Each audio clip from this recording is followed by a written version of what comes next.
Next beat from the topic refraction of light refractive index. तर विद्यार्थ्यांना आपण lodge of refraction अभ्यासलेले आहे. आता त्यानंतरचा पुढचा जो पॉईंट आहे तो म्हणजे refractive index. The change in the direction of a light ray while entering different media is different. It is related to the refractive index of the medium. The value of refractive index is different for the different media and also for the light of different colors for the same medium. The refractive indices of the some substances with respect to the vacuum are given in table. The refractive index of the medium with respect to the vacuum is called the absolute refractive index. तर विद्यार्थ्यांना refractive index, आता actually refraction कशामुळे होतं? कारण refraction होण्याचा जे मागचं main कारण म्हणजे काय, ते व्हिलॉसिटी ऑफ लाईट असते. व्हिलॉसिटी ऑफ लाईट, तर व्हिलॉसिटी ऑफ लाईट जी असते, तर व्हिलॉसिटी ऑफ लाईट जी एअरमध्ये लाईटची व्हिलॉसिटी असते, ती लाईटची व्हिलॉसिटी ऑलवेज ज्यावेळेस लाईट रेज एअरमधून कोणत्याही इतर मीडियममध्ये पास होतात त्यावेळेस त्याची व्हिलॉसिटी ही चेंज होत असते. आणि ही व्हिलॉसिटी चेंज होण्याचं कारण काय आहे, तर त्याचा refractive index of the medium. तर प्रत्येक मीडियमचा रिफ्रॅक्टिव्ह इंडेक्स हा वेगवेगळा असतो आणि डिफरंट रिफ्रॅक्टिव्ह इंडेक्समुळे काय होतं की आपल्याला लाईट रेजची जी बेंडिंग आहे किंवा refraction of the light from when the light rays enter from air to the another medium, तर आपल्याला या ठिकाणी रिफ्रॅक्शन हे दिसतं. And this refractive index depends upon, हा जो रिफ्रॅक्टिव्ह इंडेक्स आहे या ठिकाणी सांगितलं की the value of refractive index is different for the different media. तर रिफ्रॅक्टिव्ह इंडेक्सची जी व्हॅल्यू आहे डिफरंट मीडियासाठी डिफरंट असते आणि त्याचबरोबर वेगवेगळ्या कलरच्या लाईटसाठी सुद्धा वेगवेगळी असते फॉर सेम मीडियम.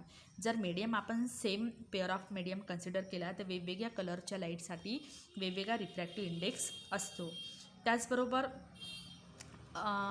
जो टेबल तुम्हाला पुस्तकात दिलेला आहे त्या टेबलमध्ये आपल्याला रिफ्रॅक्टिव्ह इंडेक्सचे indices of the different medium with respect to the vacuum दिलेला आहे, तो आपल्याला रीड करायचा. So what is absolute refractive index? The refractive index of the medium with respect to the vacuum.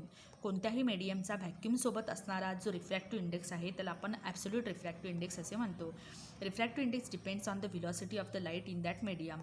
तर तुम्हाला अगोदरच सांगितलं की कोणताही रिफ्रॅक्टिव्ह इंडेक्स हा त्या लाईटच्या व्हिलॉसिटीवर डिपेंड असतो, कारण प्रत्येक मीडियममध्ये लाईटची व्हिलॉसिटी ही सेम नसते, त्याच्यामुळेच आपल्याला रिफ्रॅक्शन ही फेनॉमिनॉन आपण ऑब्झर्व करतो. Sine I by sine R is equal to constant is equal to N.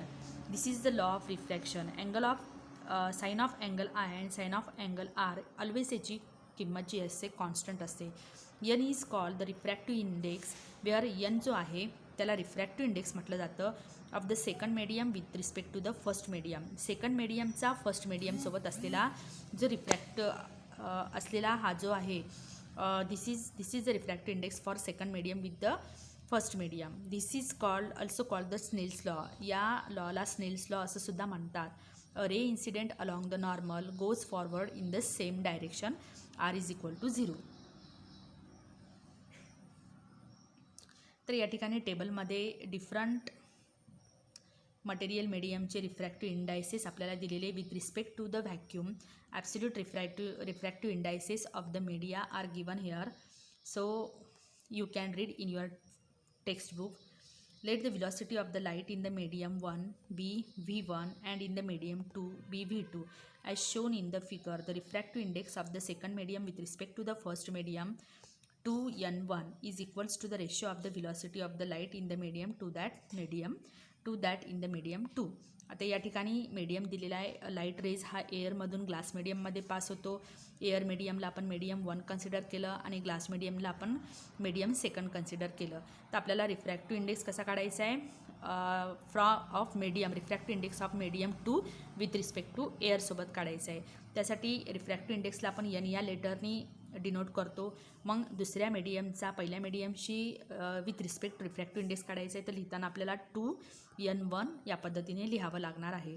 मग त्यासाठी refractive index depends on velocity of light. So refractive index 2n1 is nothing but the velocity of light in the first medium.